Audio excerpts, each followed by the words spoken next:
जी वही, अब हम करेंगे पेज नंबर, मोमेंटम का कल हमने लॉ पढ़ लिया था ना, ठीक है। आज एक न्यूमेरिकल है वो करेंगे पेज नंबर 65 पर, ठीक है। पेज नंबर 65 पर वर्क एग्जाम्पल 4, एग्जाम्पल 4 है और ये पेज नंबर 65 पर है। मैं पढ़ता हूँ। A gun of mass 8 kg fire a bullet of mass 40 ग्राम। एक गन है 8 किलोग्राम की, उसने एक गोली फायर की है 40 ग्राम की, with a velocity of 100 metre per second. जब गोली निकली है तो उसकी वेलोसिटी कितनी है? 100 मीटर पर सेकेंड है। Calculate the recoil velocity of gun. वापस जो झटका पड़ता है वो झटके की वेलोसिटी क्या है? सवाल समझ में आ गया? ठीक है। यानी जब हम गन पकड़ के चलाते हैं तो आपको हमने बताया था न्यूटन का तीसरा कानून, हर एक्शन का क्या होता है? रिएक्शन। तो गोली जो है वो बाहर निकलती है ऐसे, ठीक है, और गन जो है वो पीछे की तरफ आती है। तो पीछे की तरफ जो आती है वो उसे कहते हैं रिकॉइल, कि गन ने रिकॉइल किया है। सही है। यानी जब आप पिस्टल से भी, हाथ सिंपल पिस्टल से भी चलाएं तो झटका पड़ता है, और अगर यहाँ रख कर चलाएं तो नॉर्मल लोग जो समझते नहीं वो गिर पड़ते हैं, फायर करते हैं और नीचे पीछे गिर जाते हैं, ठीक है। तो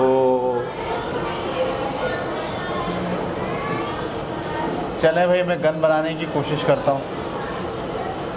ये गन है, क्या है ये? जाली गन है, ठीक है। इस गन से, इसका मास कितना है? 8 kg, और इसमें से जो बुलेट फायर हो रही है उसका मास कितना है? 40 ग्राम। और जब ये निकलती है तो इसकी स्पीड क्या होती है? 100 मीटर पर सेकेंड, ठीक है। तो बताइए, जब ये निकलती है तो ये गन किस वेलोसिटी से पीछे हटती है? ये वेलोसिटी मालूम करना। इसमें लग रहा है law of conservation of momentum, जो हमने पढ़ा है। Law of conservation of momentum क्या है? कि मोमेंटम, जितना मोमेंटम इसका होगा उतना ही मोमेंटम, असल में ये दो चीज़ें मिक्स हो रही हैं, एक मोमेंटम भी और एक न्यूटन का तीसरा कानून भी। न्यूटन का तीसरा कानून क्या होता है? हर एक्शन का, अच्छा, इसका एक्शन मोमेंटम के फॉर्म में हो रहा है तो रिएक्शन भी किस फॉर्म में होगा? मोमेंटम के फॉर्म में। इसका मोमेंटम और इसका मोमेंटम क्या होगा? बराबर होगा। तो अब देखिए हम क्या कर रहे हैं, गोली को हम मान रहे हैं पहला ऑब्जेक्ट, उसका मास क्या है? 40 ग्राम। ग्राम को क्या बनाना है? किलोग्राम। ग्राम को किलोग्राम बनाने के लिए 1000 से तकसीम करते हैं तो जवाब आ जाएगा 0.04। सही है। 3 के बाद अशरिया 1 2 1 0 लगा के पॉइंट लगाना पड़ेगा। तो इसको यूँ भी लिख सकते हैं ऐसे। ये क्या बन गया? किलोग्राम। और इसकी वेलोसिटी क्या है? 100 मीटर पर सेकेंड, ठीक है। इसकी वेलोसिटी है 100 मीटर पर सेकेंड। अच्छा, ये वाला जो ऑब्जेक्ट है इसको हम क्या मान रहे हैं? दूसरा ऑब्जेक्ट। इसका मास कितना है? 8 kg, और इसकी वेलोसिटी को हम किससे ज़ाहिर कर रहे हैं? ये मालूम करना है। फार्मूला क्या लगेगा? जो इसका मोमेंटम है वो और जो इसका मोमेंटम है वो बराबर होगा। यानी m1 v1 बराबर होगा किसके? m2 v2 के।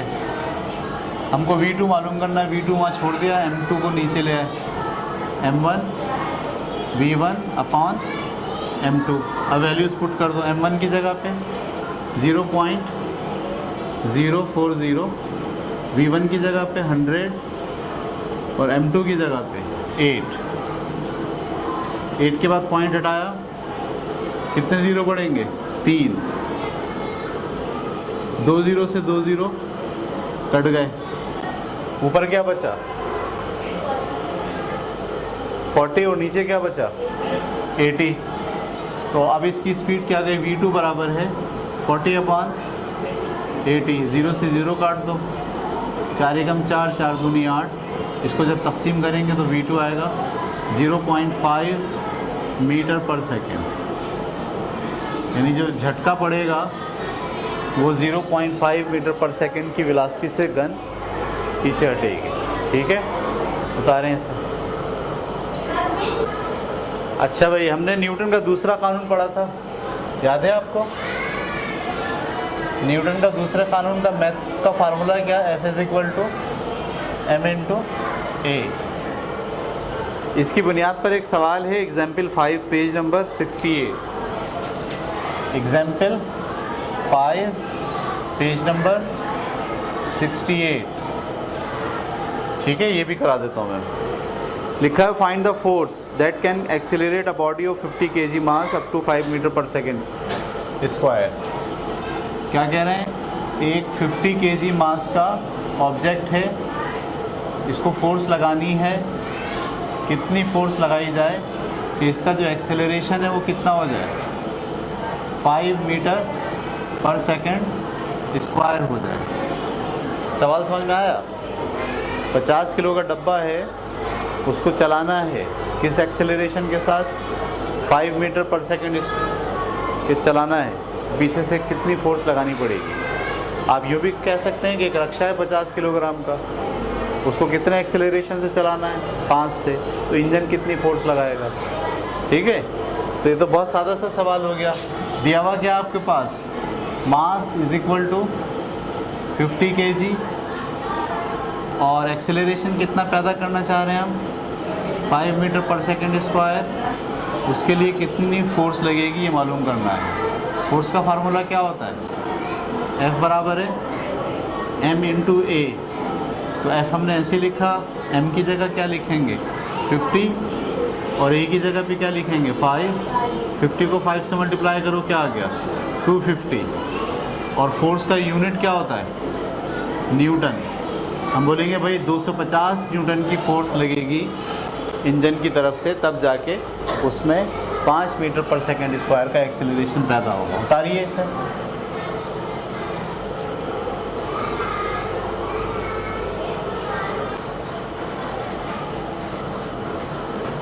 अगली एग्जाम्पल है पेज नंबर 69 पर, एग्जाम्पल 6। Example 6 page number 69। तवज्जो से सुनना, बहुत सारी बातें इसमें क्लियर हो जाएंगी जो आपने अभी तक पढ़ी हैं। Find the force that stops a car of 1000 kilogram mass. 1 kilogram की गाड़ी है, उसे रोकना है, उसे रोकने के लिए फोर्स बतानी है। From its velocity of 72 kilometre per hour, उसकी वेलोसिटी 72 किलोमीटर पर आवर है, over a distance of 40 metre. 40 metre तक वो रुकते रुकते गई है। रुकते रुकते कहाँ तक गई है, क्या मतलब है, अगर मैं तस्वीर बनाऊं तो ये एक कार है, ये कैसी कार है, वैसे ही है। ठीक है, इस कार का जो मास है वो कितना है 1000 kg। ठीक है, और ये किस वेलोसिटी से चल रही है, 72 किलोमीटर पर आवर। अब ड्राइवर ने लगाया ब्रेक, तो ये ब्रेक रुकते रुकते एकदम तो नहीं रुक गई होगी ना, ठक करके ये यहाँ से यहाँ तक पहुँची है।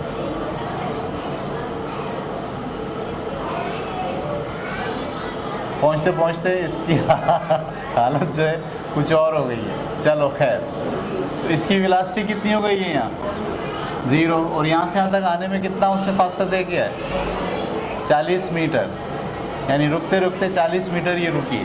तो बताओ जो ब्रेक उसने लगाया उस पर ब्रेक ने कितनी फोर्स लगाई है उसको रोकते हुए। ये बात क्लियर हो गई? सवाल समझ में आ गया? कैसे पता चलता है सवाल समझ में आ गया? उसे आप बगैर देखे बता सकते हैं, बताएं।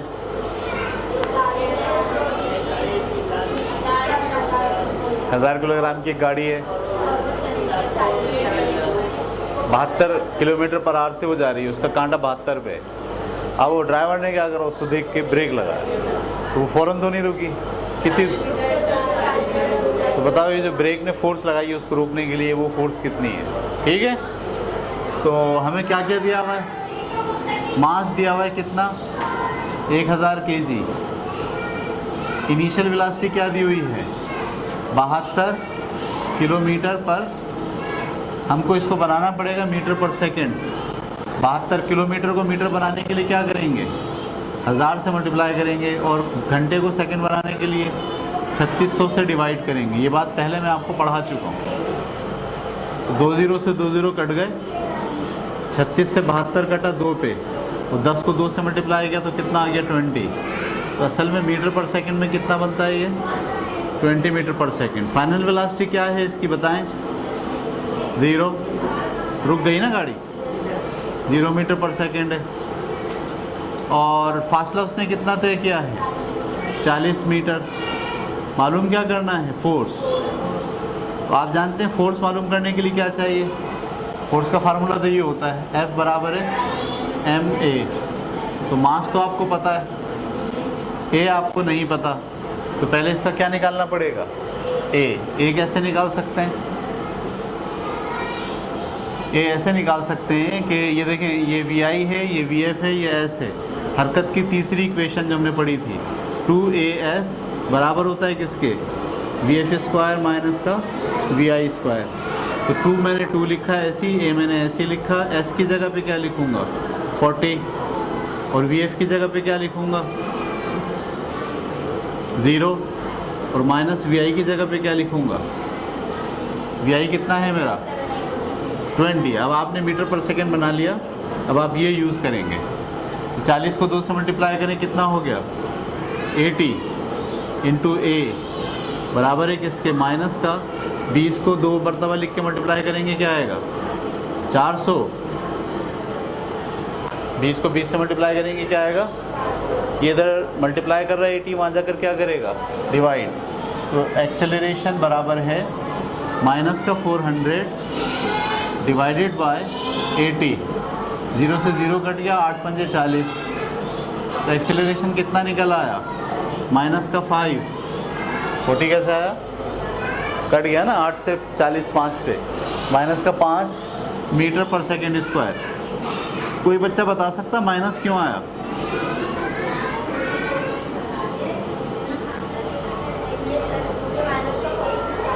हाँ, माइनस की इसमें अहमियत क्या है, गाड़ी रुकी है, एक्सेलरेशन बढ़ा नहीं है बल्कि क्या हुआ, कम हुआ, गाड़ी रुकी है, गुड। अब हम क्या निकालेंगे, फोर्स।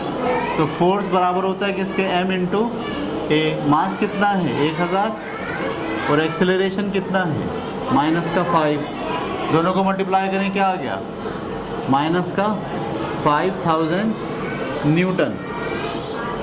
इसमें माइनस किसको शो करता है,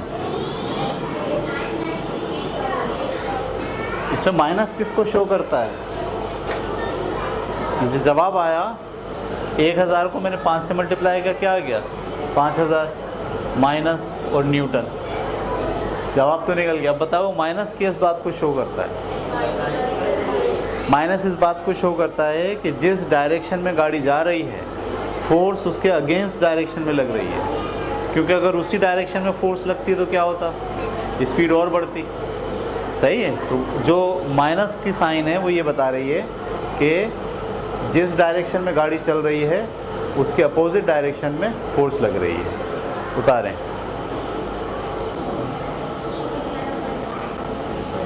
वेट एंड मास, वाओ,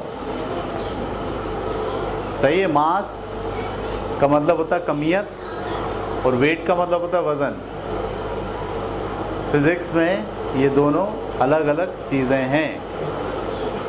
ये तवज्जो की बात है, ये बहुत इम्पॉर्टेंट बात है। जब आप कहते हैं कि दुकान वाले को 5 किलो आटा दे दो, तो ये 5 किलो क्या उसका वज़न है, उसका मास है, ये है वो तो तोल के देता है आपको। तो हम तोलने को क्या समझते हैं, कि वज़न निकाल रहा है, वेट निकाल रहा है। सही है। तो आज की क्लास के बाद से आपको ये समझना है कि वो जो तोलना है वो वज़न नहीं होता, उसको वेट नहीं कहते, उसको मास कहते हैं। जब आप लकड़ी वाले को बोलते हो 5 किलो लकड़ी दे दो, तो वो क्या करता है, 5 किलो मटेरियल देता है आपको तोल के। तो जो तोल के वो देता है वो क्या देता है, मास देता है। तोलना वज़न नहीं होता, तोलना मास होता है।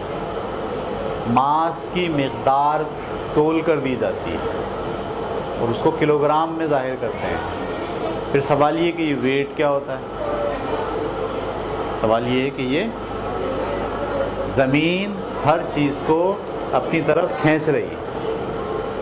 जब भी हम किसी चीज़ को ऐसे छोड़ते हैं तो ज़मीन उसको अपनी तरफ, ज़मीन जितनी क़ुव्वत से किसी ऑब्जेक्ट को अपनी तरफ खींचती है वो क़ुव्वत वज़न कहलाती है।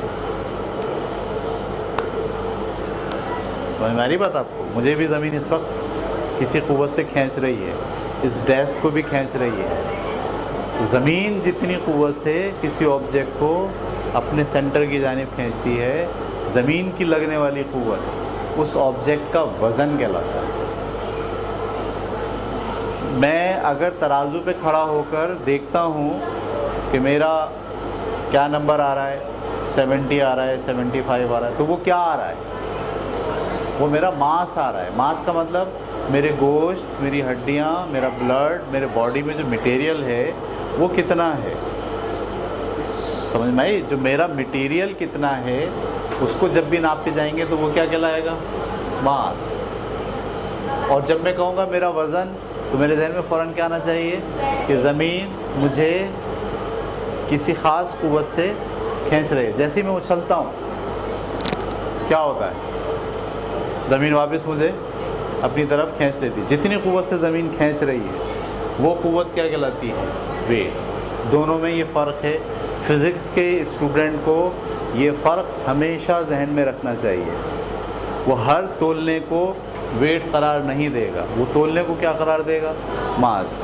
और जब भी वेट आएगा उसके जहन में फ़ौरन क्या बात आएगी, ज़मीन उसको जितनी क़ुव्वत से खींच रही है वो उस ऑब्जेक्ट का वेट कहलाती है। ये बात हमने पढ़ी थी न्यूटन के दूसरे कानून में। न्यूटन का दूसरा कानून क्या था, m/a। जब आप किसी चीज़ को ऊपर से, ये मास है, इसको ऊपर से छोड़ते हो तो ये किस एक्सेलरेशन से गिरता है, 9.8 से। आपको पता है ना, फ्रीली जो एक्सेलरेशन है वो क्या होता है, 9.8। तो अगर कोई ऑब्जेक्ट में एक्सेलरेशन ना हो बल्कि जी हो, एक्सेलरेशन ना हो बल्कि क्या हो, तो अब ये दोनों मिलके क्या बन रहे हैं, फोर्स। ये कौन सी फोर्स है, जो ज़मीन लगा रही है इस चाक के ऊपर। तो ज़मीन जितनी फोर्स लगाती है किसी चीज़ पर, उस फोर्स को आप क्या कहते हैं, वेट। वेट का फार्मूला ये हो गया m/g। वेट का फार्मूला क्या हो गया, और इसका यूनिट क्या होगा वेट का, न्यूटन। वेट का यूनिट क्या होगा, न्यूटन। अब मेरा मास है, तराजू पे खड़े होकर मैंने अपना मास तोला तो वो कितना निकला, 80 kg। सही है। अगर मैं ये पता चलाना चाहता हूँ कि ज़मीन मुझे कितनी क़ुव्वत से खींच रही है तो मैं क्या करूँगा, वेट बराबर होता है किसके, m इंटू, मैं मास को अपने मल्टीप्लाई कर दूंगा किससे, g से। मैंने लगभग g कितना ले लिया, 10। 9.8 होता है, मैंने पूरा क्या ले लिया, इसको मल्टीप्लाई करेंगे तो क्या होगा, 800 न्यूटन। ज़मीन मुझे 800 न्यूटन की फोर्स से अपनी जानिब खींच रही है। तो ये मेरा क्या है, मास है। मास का मतलब मटेरियल, और ये मेरा वेट है। वेट का मतलब कितनी क़ुव्वत से खींच रही है। अच्छा, ये याद रखें, मेरा मास चेंज नहीं होता जगह के लिहाज से। अगर मैं कराची में हूँ तो भी मेरा मास कितना होगा, 80 kg। और अगर मैं मरी चला जाऊँ ऊंचाई पे तो वहाँ भी मेरा मास क्या होगा, 80 kg। लेकिन मेरा वेट वहाँ चेंज हो जाएगा। क्योंकि ज़मीन कराची के अंदर जी की वैल्यू 9.8 है, लेकिन आप जैसे जैसे हाइट पे जाते हो, मरी में जाते हो, वहाँ आप हाइट पे जाते हो, जी की वैल्यू 9.8 नहीं रहती, 9.6 हो जाती है, 9.5 हो जाती है, कम हो जाती है। तो हमारा वेट जो है वो हर जगह एक जैसा नहीं होता, मास हमेशा कांस्टेंट होता है। अगर मैं खला में चला जाऊँ तब भी मेरा मास कितना होगा, 80 kg, क्योंकि बॉडी में मटेरियल तो है, लेकिन मेरा वेट ज़ीरो हो जाएगा। ज़मीन मुझे खींचना, क्योंकि मैं उसकी अट्रैक्शन से बाहर निकल गया। इसीलिए आपने देखा रॉकेट में जो लोग जाते हैं वो वेटलेस हो जाते हैं। वेटलेस का मतलब वो नीचे नहीं गिर रहे होते, वो हवा में ऐसे उड़ रहे होते हैं, तैर रहे होते हैं। तो वो कहाँ होते हैं, दरअसल वो ऐसी जगह चले जाते हैं जहाँ पर ज़मीन की अट्रैक्शन, ये जो जी की वैल्यू वो क्या हो चुकी होती है, ज़ीरो। जैसी ज़ीरो होती है उनका वेट क्या हो जाता है, ज़ीरो। ज़मीन उनको अपनी तरफ नहीं खींच रही होती, तो उनको महसूस नहीं होता, लेकिन मास उनका रहता है। तो मास में और वेट में डिफरेंस है। आपके पास बुक के अंदर ये डिफरेंस दिखाया गया है एक चार्ट की फॉर्म में। देखिए आप, मास और वेट पेज नंबर 70 पर और पेज नंबर 71 पर। आधा हिस्सा इसका 70 पर है और आधा हिस्सा, आप इसको बहुत तवज्जो से घर से पढ़कर आएंगे, ठीक है। और जो बात आपको समझ में नहीं आएगी उस पर आप निशान लगा देंगे, तो ये है, ठीक है। बस यहाँ तक हमने पढ़ा, तकरीबन हमारा चैप्टर जो है वो ख़त्म हो गया है। नहीं, इसमें भी टॉपिक है, बाकी इंशाल्लाह कल पढ़ेंगे।